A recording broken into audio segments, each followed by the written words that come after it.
Now, this is really the first day this year that we've had really frost on the car, and I've had to consider dressing a little warmer than I normally do.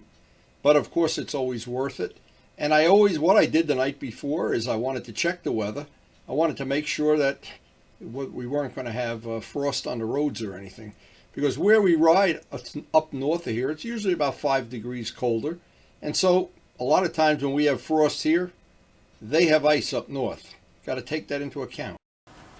So this morning we had a little bit of frost on the cars, a little bit of frost on the pumpkins that are still around. And it is cold, and we want to get out of here early. We have a lot of other things to do, but this is going to be a special day because we're at the end of the leaf peeping season, and before the roads really get salted or slippery or whatever, we're still going to get a ride in. But first we got to move some motorcycles around. And every morning, the routine's pretty much the same as the day before. No matter what bike I want to ride, it's never the one out in front. And I don't know how to resolve that other than to get a bigger garage or less motorcycles. And to be honest, neither one of them are going to happen. At least not right now, anyway. Unless somebody gives me that winning lottery ticket or whatever. And the odds of that happening are about zero, too. Anyway, getting the bikes out, getting them cleaned up, and pre-flighting them, and we're going to be ready momentarily to get out on the open road.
Well, it didn't take long in this ride before I realized the leaves were everywhere. It was snow and leaves for part of this ride, and they were everywhere. You can see they're out in the road, on the side of the road, and more are coming down all the time.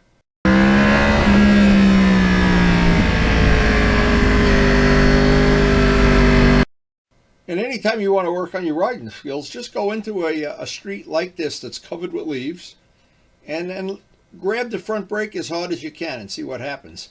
Well, maybe if you have ABS, nothing bad happens. But on this bike, bad happens. Very bad.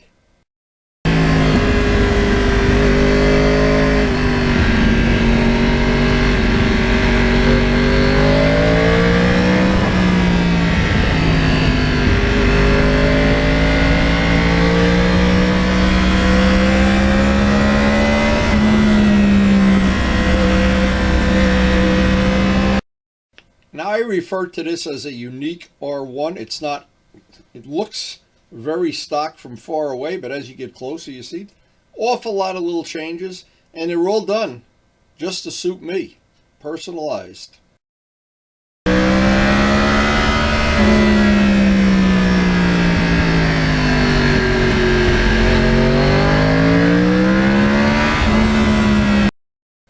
Now, I remember when I rode the bike, well, the first year, maybe year and a half, I left the clip-ons on, and I was just thinking, well, I'll just tough this out. And as time went by, and I said, why am I doing this? And I got SWAT bars that raised it up an inch or two, and I finally wound up putting handlebar clamps on it. That solved the whole problem.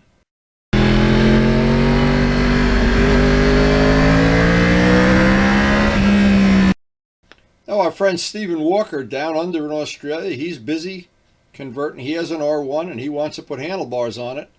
And I'm hoping very soon we're going to get some pictures of the success he had doing it.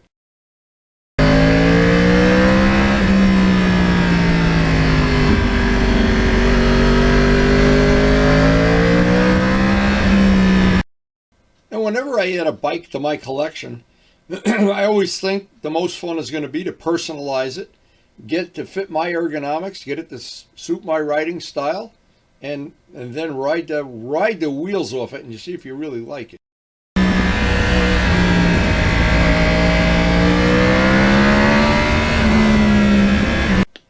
And in the case of this bike, there was several little changes that I made. I made an exhaust system for it, used it for 5 or 6 years, and it wound up just being a little bit too loud as I got older and older.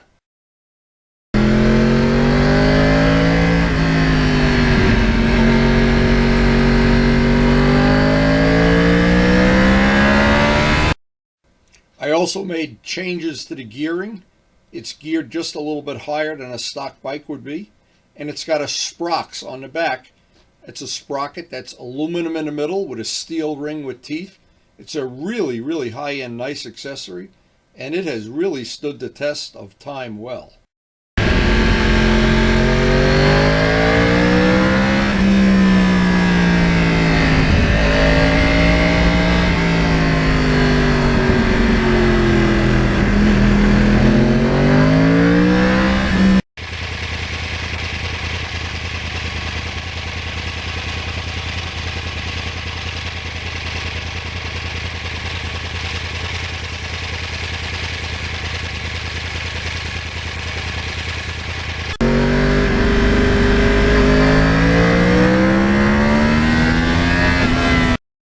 And one of the other big changes was painting the wheels. That was a labor of love.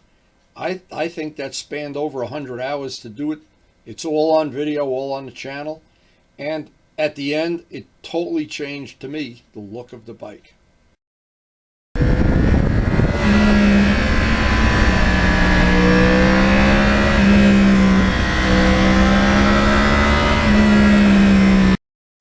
Another unique feature that I really like is I made my own tail tidy. It's carbon fiber. It's made in a mold.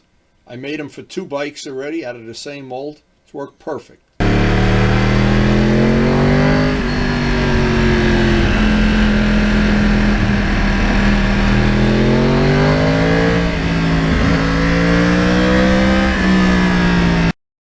Now, a lot of the uniqueness that comes from the bike is there's so many parts on this bike that used to be flat black, a lot of them, and I wouldn't go down. There's probably 20 or 30 of them, and one by one I had painted them either blue or shiny black, not flat.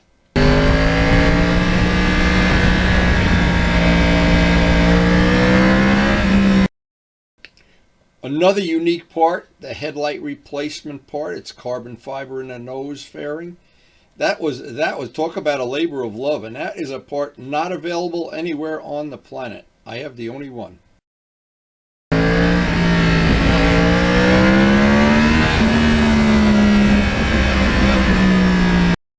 Another part that makes this bike unique, all the inner fairing parts, all of them that came from the factory flat black, are either blue, high gloss blue, or high gloss black. And you don't notice it until you really look close and then you say, oh, wow, that looks a little bit nicer than stock. I think so anyway.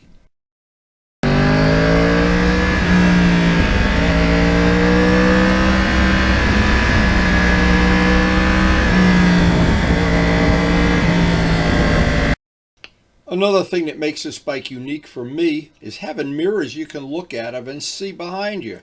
And the mirrors that came with the bike, not so much.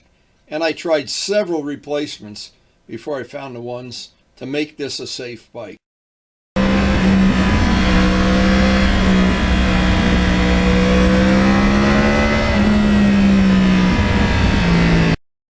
You would think it's an easy thing to make, but the seat that used to be the passenger seat, which is now carbon fiber over balsa wood, that took a long time to make, and I made 2 of them. I have a high one and a low one.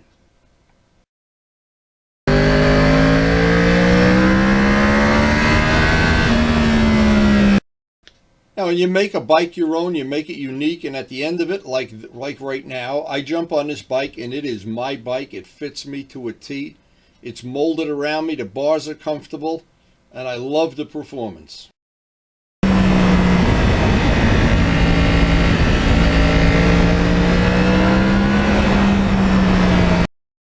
And the way it's set up for me, even with the back issues I've had all my life, it's as comfortable as can be on a 3 or a 4 hour ride.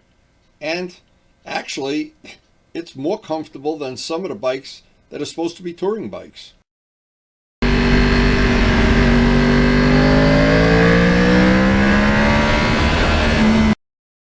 And it took me more than 13 years. I've been working at this and nibbling away at little things that I wanted to make better. And it's very rewarding when you get to this point in the project.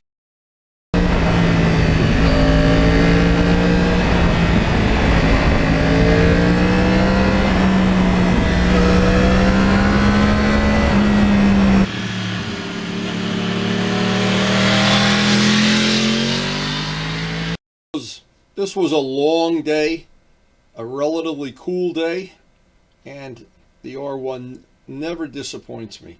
I get on this bike, it fits me to a T. Didn't fit me perfectly in the beginning. Took me a lot of years and a lot of work to make it my own, to make it unique. And I think now that I've got that done, and now every time I ride it, it's 100% enjoyable to ride, and I plan on having it for the rest of my life.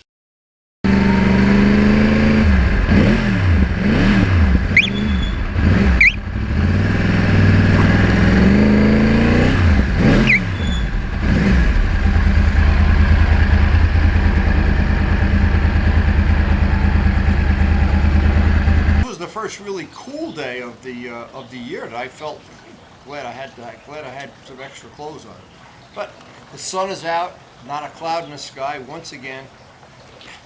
You just come home on a ride home and think how lucky you are to have this little collection of motorcycles, and you can change it up.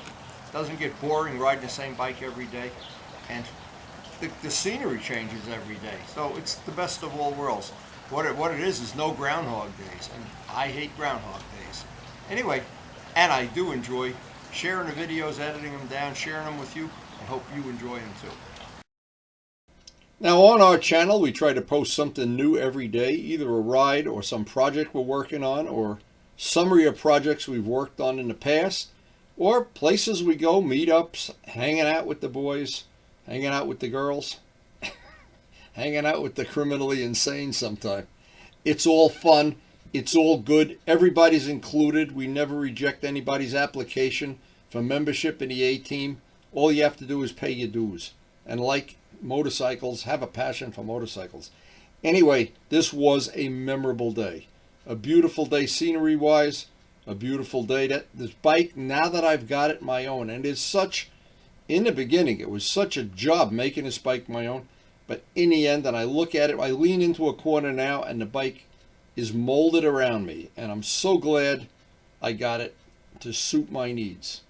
And thanks, guys, so much for watching.